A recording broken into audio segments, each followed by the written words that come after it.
నేను ఎప్పుడో ఒకటి ఆలోచించేవారిని, అభివృద్ధి, సంక్షేమం, సంపద సృష్టించడం, వచ్చిన సంపద మళ్ళా ఈ పేదవాళ్లకు పంచాలనే కార్యక్రమంతో ముందుకు పోయాం.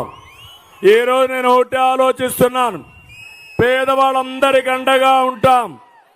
భవిష్యత్తులో ఏం చేసినా మీకోసమే పనిచేస్తా. నా పట్టుదల మీకు తెలుసు.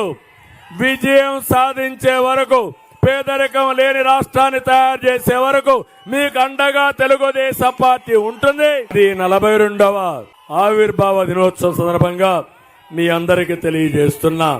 ఈ రోజు నేను వచ్చాను ఇక్కడికి, బనగానపల్లికి వచ్చాను.